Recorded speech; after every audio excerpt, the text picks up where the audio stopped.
Shalom adik-adik. Nah, luar biasa. Pada pagi hari ini, adik-adik kami tentunya sudah mempersiapkan hati dan pikiran untuk memuji dan memuliakan Tuhan. Nah, Inang mau dengar suara anak laki-laki dulu. Inang mau nyapa dulu ya. Shalom adik laki-laki. Luar biasa, suaranya kedengaran sampai ke simpang HKBP Perdomuan. Sekarang Inang mau mendengar suara anak perempuan. Inang mau nyapa dulu anak perempuan. Shalom anak perempuan. Iya, luar biasa, kuat sekali suaranya sampai kedengaran ke simpang pos. Nah, untuk anak laki-laki dan anak perempuan, karena suaranya luar biasa hari ini, mari kita berikan tepuk tangan yang gembira. Tepuk tangan. Nah, adik-adik, sebelum kita memulai kebaktian, marilah kita angkat lagu pujian kita dari buku ND Anak Sekolah Minggu nomor 41 dengan judul lagu Di Badai Topan Dunia. Musik.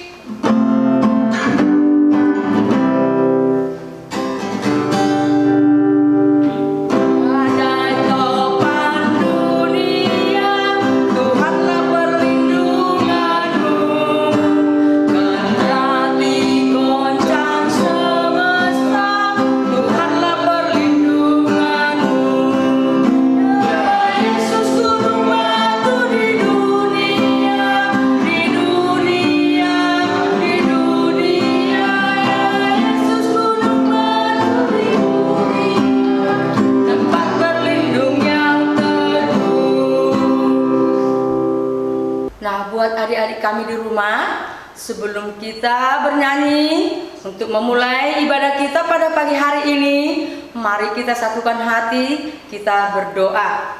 Terima kasih Bapak di sorga, kami ucapkan pada pagi hari ini, Engkau Tuhan menghantarkan kami di pagi hari ini. Engkau bangunkan kami dari tidur kami ya Tuhan.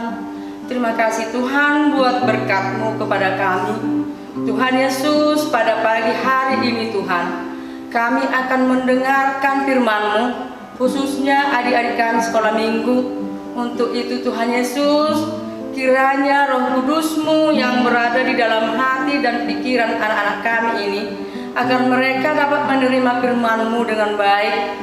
Begitu juga Tuhan, kami guru-guru sekolah minggu, kami mau menyerahkan segala pergumulan hidup kami hanya ke dalam tangan-Mu. Ajari kami selalu untuk rendah hati Tuhan. Ajari kami selalu untuk berbuat baik ya Tuhan.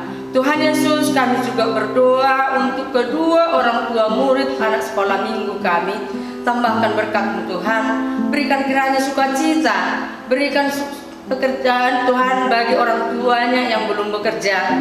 Tunjukkan Tuhan segala apa yang mereka butuhkan. Tuhan Yesus, kami tidak luput dari dosa. Untuk itu Tuhan, kami mohon ampun. Ampuni kami Tuhan atas segala keterbatasan kami. Terpuji termulialah nama-Mu Tuhan. Kami mengucap syukur. Amin. Nah, buat adik-adik kami sekolah minggu yang ada di rumah, sebelum kita mendengarkan firman Tuhan, kita akan mendengarkan sebuah lagu yang sering kita dengar yang berjudul bahwa dosa itu Tuhan Yesus tidak suka. Bohong-bohong itu dosa. Musik.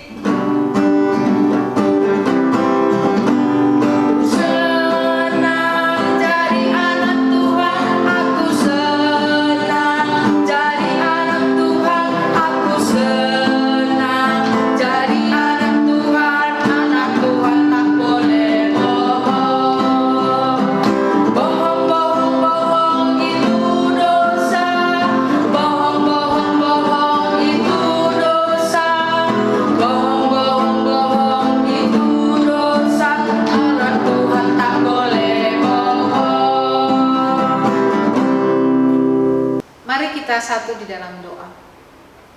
Tuhan Allah Bapa yang bertahta di dalam kerajaan surga, puji dan syukur kami panjatkan kehadirat-Mu ya Bapa, untuk segala kasih dan karunia-Mu, sehingga pada pagi hari ini Tuhan, kami anak-anak sekolah minggu akan mendengarkan firman-Mu. Bapa, persiapkan hati dan pikiran kami. Demikian juga dengan hamba-Mu yang akan menyampaikan kebenaran firman-Mu, sehingga Tuhan kami bisa mengerti. Hanya di dalam nama Tuhan Yesus Kristus, Tuhan dan Juru Selamat yang hidup, kami berdoa dan mengucap syukur. Amin. Shalom adik-adik sekolah minggu, selamat pagi. Pada pagi hari ini Inang Sintua Boru Tambunan akan menyampaikan kebenaran firman Tuhan pagi ini yang terambil dari Kisah Para Rasul 5 ayat 1 sampai 11. Baiklah, karena adik-adik berada di rumah, silakan ambil Alkitabnya masing-masing. Ikuti Inang dari sini yang akan memandu adik-adik sekalian. Firman Tuhan berkata, Ananias dan Safira, ada seorang lain yang bernama Ananias. Ia beserta istrinya Safira menjual sebidang tanah. Dengan setahu istrinya, ia menahan sebagian dari hasil penjualan itu dan sebagian lain dibawa dan diletakkan di depan kaki rasul-rasul. Tetapi Petrus berkata, Ananias, mengapa hatimu dikuasai iblis sehingga engkau mendustai Roh Kudus dan menahan sebagian dari hasil penjualan tanah itu? Selama tanah itu tidak dijual, bukankah itu tetap kepunyaanmu? Dan setelah dijual, bukankah hasilnya itu tetap dalam kuasamu? Mengapa engkau merencanakan perbuatan itu dalam hatimu? Engkau bukan mendustai manusia, tetapi mendustai Allah. Ketika mendengar perkataan itu, rebahlah Ananias dan putuslah nyawanya. Maka sangat ketakutanlah semua orang yang mendengar hal itu. Lalu datanglah beberapa orang muda. Mereka mengapani mayat itu, mengusungnya keluar dan pergi menguburnya. Kira-kira 3 jam kemudian, masuklah istri Ananias, tetapi ia tidak tahu apa yang telah terjadi. Kata Petrus kepadanya, katakanlah kepadaku, dengan harga sekiankah tanah itu kamu jual? Jawab perempuan itu, betul sekian. Kata Petrus, mengapa kamu berdua bersepakat untuk mencobai roh Tuhan? Lihatlah, orang-orang yang baru mengubur suamimu berdiri di depan pintu, dan mereka akan mengusung engkau juga keluar. Lalu rebahlah perempuan itu seketika itu juga di depan kaki Petrus, dan putuslah nyawanya. Ketika orang-orang muda itu masuk, mereka mendapati dia sudah mati. Lalu mereka mengusungnya keluar dan menguburnya di samping suaminya. Maka sangat ketakutanlah seluruh jemaat dan semua orang yang mendengar hal itu. Adik-adik sekolah minggu, firman Tuhan terambil dari Kisah Para Rasul 5 ayat 1 sampai 11. Firman Tuhan ini Inang beri judul, Jangan Ada Dusta di Antara Kita. Mungkin ini ada judul lagu untuk orang dewasa ya. Yang dimaksudkan di sini jangan ada dusta antara diri kita sendiri dengan Tuhan. Ya. Kita lihat dari firman Tuhan hari ini yang terambil dari Kisah Rasul 5 ayat 1 sampai 11 itu menceritakan tentang kehidupan jemaat mula-mula.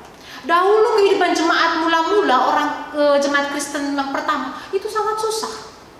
Mereka sangat menderita sehingga kehidupan mereka bisa bertahan pada waktu itu oleh karena di antara mereka itu saling berbagi dan juga punya rasa kebersamaan atau rasa persaudaraan yang sangat tinggi. Semuanya mau menjual harta miliknya untuk dibagi rata bersama dengan anggota jemaat yang lain, sehingga tidak ada yang berkelebihan dan tidak ada yang kekurangan. Itulah sikap hidup jemaat mula-mula, sehingga segala sesuatu itu bisa tercukupi kebutuhan mereka. Hal ini juga dilakukan oleh Ananias dan Safira. Kalau dari namanya, Ananias itu artinya kepunyaan Allah. Keren kan? Kalau orang tua kita memberi nama buat kita pasti untuk maksud yang baik. Ada namanya dikasih, misalnya tadi si Ananias, itu artinya kepunyaan Allah. Jadi Safira artinya itu cantik. Nah, kalau di Boru Batak Uli. Nah, Uli itu artinya apa? Cantik. Nah, seperti demikian.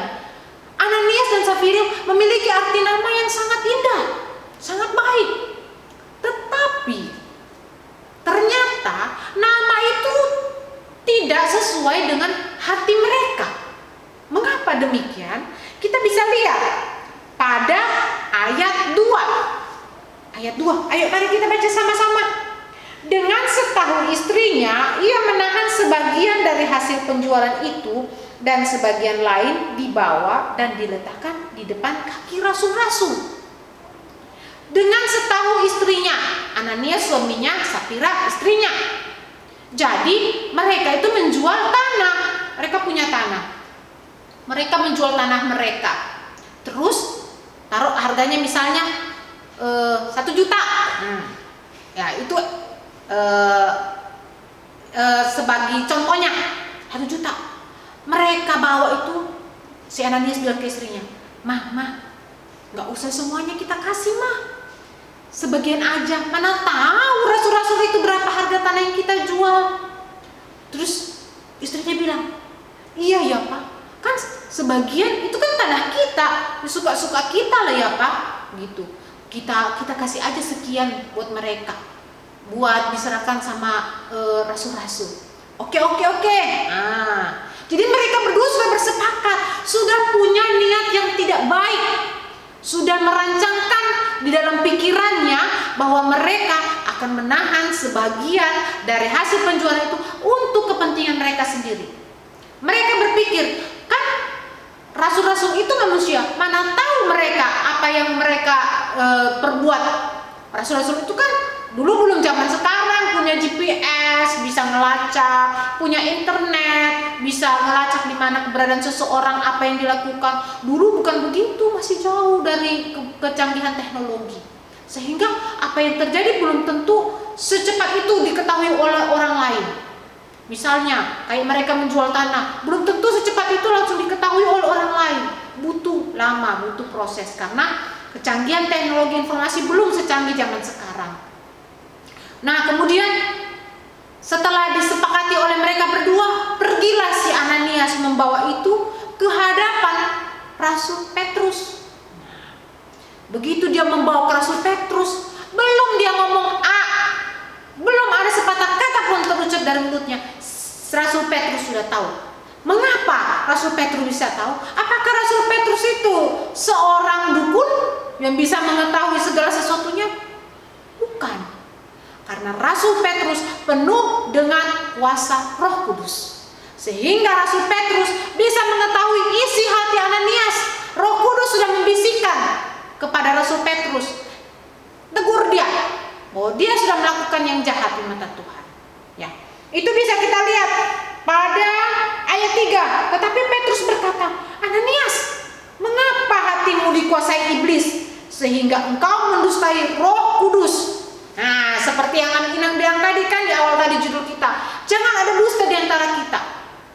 Kalau sama manusia kamu berdusta atau berbohong, mungkin yang kamu dustai belum tentu tahu. Tetapi kalau sama Tuhan, Roh Kudus itu sama dengan Tuhan. Mendustai Tuhan itu berat, ya. Apa yang Inang katakan berat? Lihatlah apa yang terjadi pada si Ananias. Ketika mendengar perkataan itu, rebahlah Ananias dan putuslah nyawanya. Ayat 5. Kejam ya. Kalau kita melihat, wah, masa hanya dosa begitu langsung putus nyawanya ya? Kok langsung Tuhan gak kasih ampun ya? Kok gak ada ampunnya? Nah, inilah pelajaran buat kita. Sedari kecil harus dibiasakan hal yang baik, supaya besar jangan teranjak-anjak. Itu ada peribahasa seperti demikian. Kita harus membiasakan hidup jujur, terutama hidup jujur di hadapan Tuhan.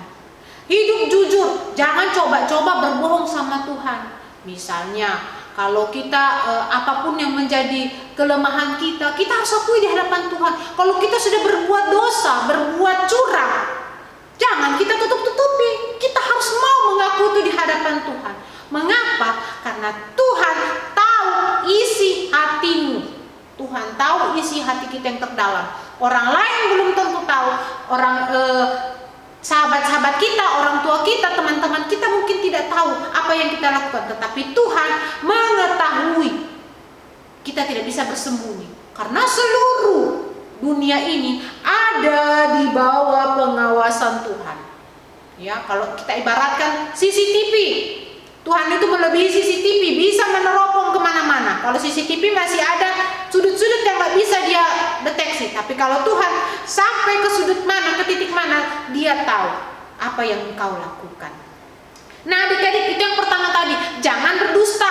Contohnya kalau di ujian menyontek, mungkin gurumu nggak melihat apa yang kau lakukan, mungkin temanmu nggak sadar kamu menyontek, tapi Tuhan tahu apa yang kau lakukan. Kamu sedang berbohong, kamu mau mendapatkan nilai bagus tanpa berusaha. Kemudian yang lain, contohnya ada teman misalnya yang kamu tahu dia melakukan kejahatan, dia mencuri, terus kamu tengok, kamu lihat, karena kamu tahu itu teman baikmu, kamu diam-diam, kamu nggak mau memberitahukan itu kepada orang yang menjadi korbannya, orang yang diambil barangnya. Itu sama saja kita juga bersekongkol untuk hal-hal yang tidak benar. Tuhan tidak suka itu. Lihatlah apa yang terjadi pada Ananias, bukan sama si Ananias, tetapi juga pada istrinya, yaitu Safira, ya. Pada ayat ke-10, lalu rebahlah perempuan itu seketika itu juga di depan kaki Petrus dan putuslah nyawanya. Saat hanya selang 3 jam setelah Ananias dibawa keluar untuk dikubur, istrinya datang. Selang 3 jam berikutnya, begitu ditanya, sekian kau jual Safira? Safira bilang, iya benar sekian. Putus nyawanya. Tidak ada ampun jika kita berdusta di hadapan Tuhan. Yang kedua,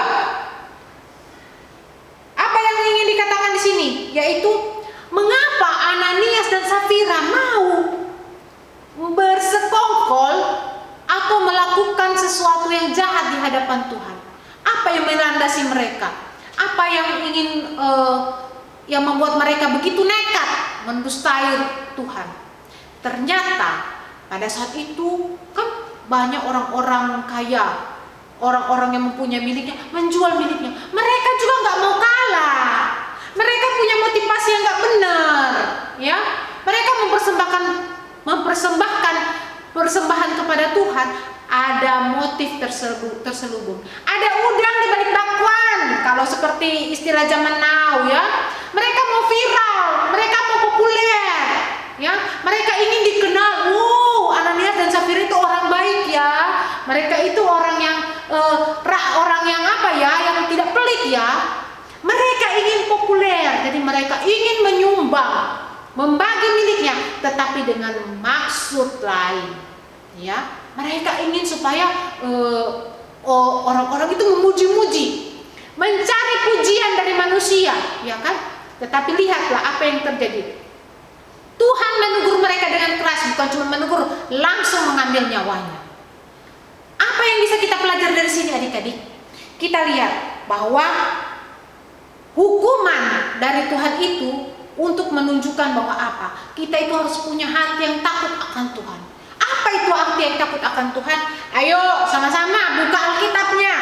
Buka dalam Amsal 14 ayat 27. Ayo, cepet-cepet, ayo berlomba. Sudah semuanya? Kalau sudah semua, ayo masing-masing kita baca, ya. Adik-adik dari rumah, suaranya yang kenceng-kenceng. Jangan cuma kalau berteriak aja kenceng-kenceng. Kalau baca firman Tuhan harus kenceng-kenceng juga. 1, 2, 3. Amsal 14 ayat 27. Takut akan Tuhan adalah sumber kehidupan, sehingga orang terhindar dari jerat maut. Inilah yang harus kita lakukan sebagai anak-anak sekolah minggu. Hidup jujur di hadapan Tuhan.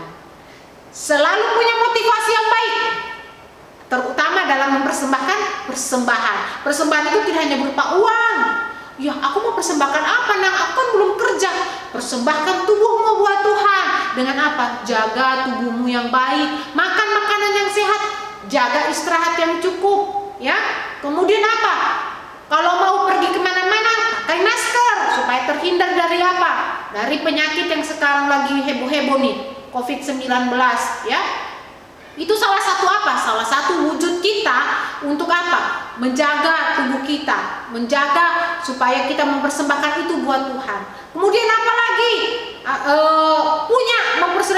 Selain mempersembahkan tubuh kita, apa lagi? Mempersembahkan waktu kita. Jangan cuma habis buat main game, jangan cuma habis buat belajar saja di sekolah, mengikuti pelajaran persiapan waktu untuk ibadah sama Tuhan. Berdoa, ya, supaya apa? Supaya kita punya hati yang takut akan Tuhan dan kita terhindar dari niat-niat jahat yang ingin dilakukan oleh iblis. Oke adik-adik, demikianlah firman Tuhan kita hari ini. Kiranya kita menjadi anak sekolah minggu yang takut akan Tuhan dan selalu semangat. Shalom. Mari kita bersatu di dalam doa. Tuhan Allah Bapa yang bertata dalam kerajaan surga, puji dan syukur kami panjatkan kehadirat-Mu ya Bapa, untuk segala kasih dan karunia-Mu yang begitu besar dalam kehidupan kami. Bapa, kami sudah mendengarkan sebagian kecil dari firman-Mu yang mengajarkan kami untuk hidup jujur di hadapan-Mu.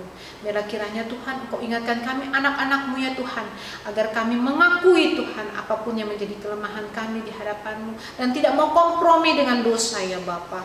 Terima kasih ya Bapa, kuatkan dan ingatkanlah semua anak-anak-Mu ini Tuhan dimanapun mereka berada, sehingga anak-anak HKBP Pardomuan ya Bapa menjadi anak-anak yang takut akan Tuhan. Terima kasih ya Bapa, ampunilah segala kesalahan dosa yang telah kami perbuat. Kami mau serahkan seluruh hidup kami dalam nama Tuhan Yesus Kristus, Tuhan dan Juru Selamat kami yang hidup. Amin. Nah, buat hari-hari kami di rumah, tiba saatnya kita akan mengumpulkan persembahan kita. Seperti biasanya, persembahannya dikumpul kepada sintua W masing-masing. Sebelum kita mengumpulkan persembahan, kita akan angkat lagu pujian yang berjudul Ku Menang, Ku Menang.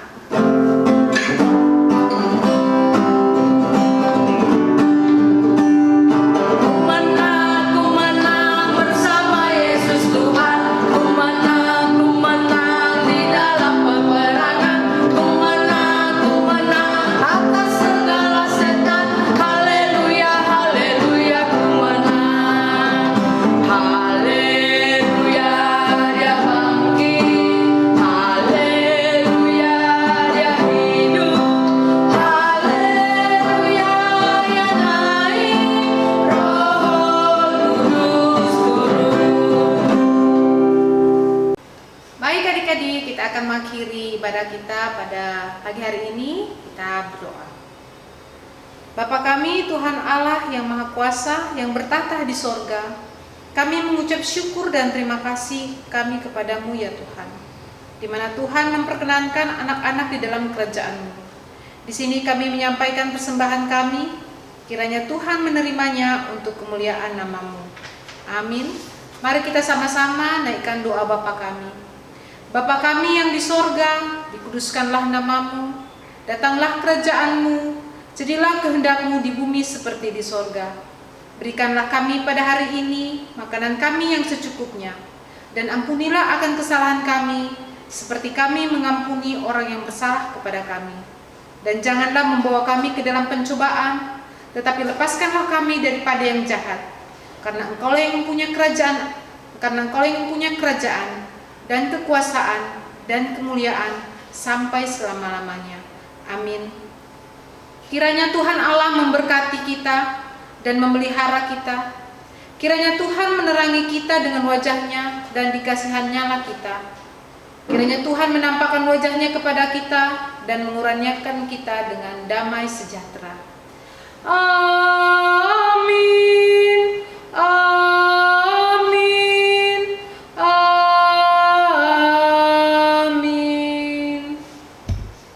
Adik-adik, kebaktian kita sudah selesai. Sekarang kita akan mendengarkan pengumuman buat pagi hari ini. Pengumuman untuk kita, biasanya kan kita ada kuis. Nah, untuk kuis kita pada minggu ini, coba anaknya menyanyikan lagu Di Badai Topan Dunia. Itu diambil dari buku ND Anak Sekolah Minggu nomor 41. Buku ND Anak Sekolah Minggu nomor 41. Nah, anaknya mengirimkan lagunya lewat video. Biasanya dikirim lewat WA yang ada di